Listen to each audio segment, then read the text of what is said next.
Hey everybody, welcome back to the Rhode Island Computer Museum video exhibit series. Today Sam brought yet another item from the warehouse, and I see another IBM tag in the back here. I don't see much else, so what are we looking at here? Well, this is the IBM PC Portable. This was released in 1984, and this is a direct response to Compact's Portable, which came out about a year earlier. So for those of you who don't know, the Compact Portable is a luggable computer like this, meaning it's an all-in-one design, and it's not really portable, like it doesn't have a battery, but you can move it easily and plug it into a power outlet. So we kind of use the term luggable to describe those computers. And the Compact Portable wasn't just a portable computer, it was one of the very first clone computers that could run any IBM software and things like that. IBM released this, the PC Portable, to be a direct competitor to the Compact Portable and try to undercut that market. Just sorry, I know some about this with the whole clone thing. So when it came to Compact, they pretty much not rip off. I don't want to say rip off, but this architecture was unique to them at the time. Correct. This is the first PC as we kind of, not this, but the IBM PC was the first PC as we kind of know it today. We're using the x86 architecture. It's the first computer that would have the motherboard with expansion cards, and you could add in sound cards, video cards, things like that, like we do today. Hard drives, disk controllers, all that we do today in a modern style PC. The IBM PC was the first to kind of do that. And it was an open architecture, meaning everything on the computer was an off-the-shelf part.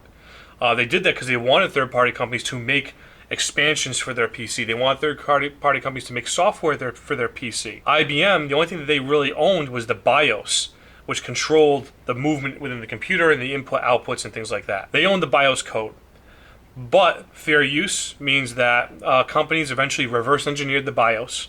And once they did that, they were free to make their own IBM PC, and they were able to do it much cheaper because they didn't have the IBM name, and they kind of started making clones of the IBM PC. And then all the software expansion cards that were for IBM machines could now be used on Compacts. Correct, or any other clones, and there were a lot of clone computers. And that was actually a big moment in computer history, because that's kind of how it is now. You can get any brand computer and get different processors, you can get different video cards, graphics cards, and load your operating system on it, and that's how it is today. That was the start of it. Before that, you either had a Commodore, an IBM, or a TRS-80. Once the clone started, that was it. That was all IBM was doing by making an open architecture. So getting back to this here, this portable, what are we looking at as far as specs? What would this run? Who used it?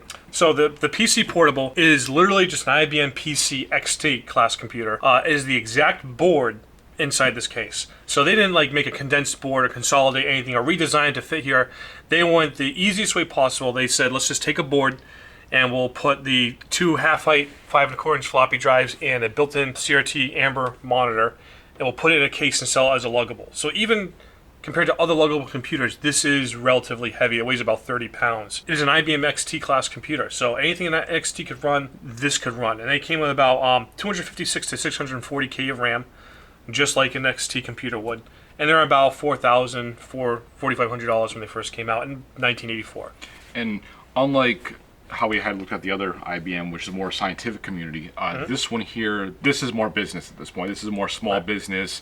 The boss has this, he brings it home maybe, stuff like that. So the appeal of this would be that someone that was a businessman and traveled could bring this computer. He could, have an office computer, but he could easily put the keyboard up.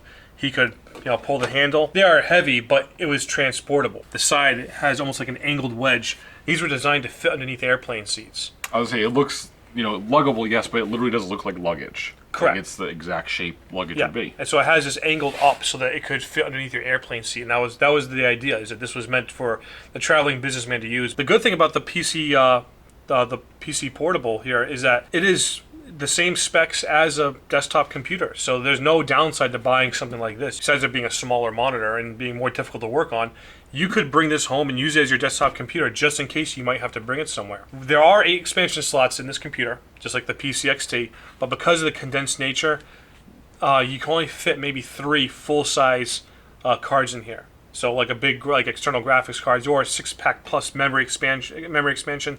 Those are longer cards. You can only fit maybe 3 of those in here. Otherwise, you have to use some of the smaller cards for like networking, things like that. So going to the back of this, moving this handle out of the way, and then this door opens. Correct. So I'm gonna sound like a complete geek on this. It is what it is. But I love the door that's in the back. Now, these logo computers all have a door or access panel in the back where you can open up and gain access to the different ports and things like that. The PC Portable here has a door, but it's more like an accordion style. When you open it down, it neatly just folds down there, and you gain access to all the expansion slots in the back, the power supply, and the massive red IBM power big red switch. Yeah. So look at this. It does look like literally the back of a standard IBM PC on the back of this case. It is. It's just an IBM PC board, XT board, inside of a big honking case. The only downside to this computer that I don't like is some other luggables like the Osborne and the K-Pro literally have everything you need built in. So there's storage compartments for the cord, the power cord. There's storage for disks and everything.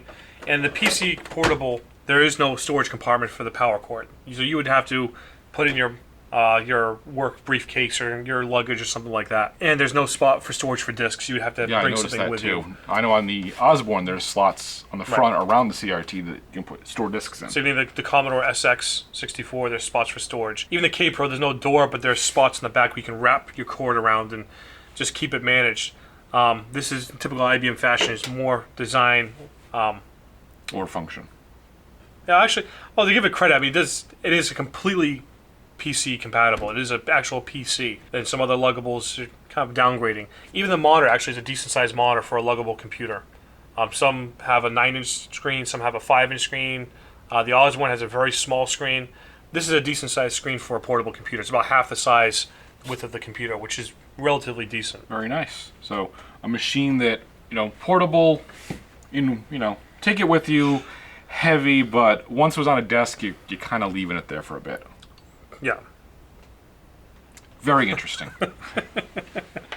All right, well, as always, we do thank Sam for bringing another item from the warehouse for us to take a look at and mess with a little bit. We got to start picking some lighter items for me to bring here. Yeah, we'll have to find some smaller next time. Something But smaller. we will see what that is.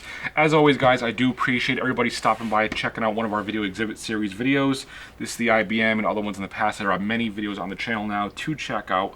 Like, comment, subscribe, and we'll see you guys next time. Plug this one in. Let me plug it in. Should we plug this in?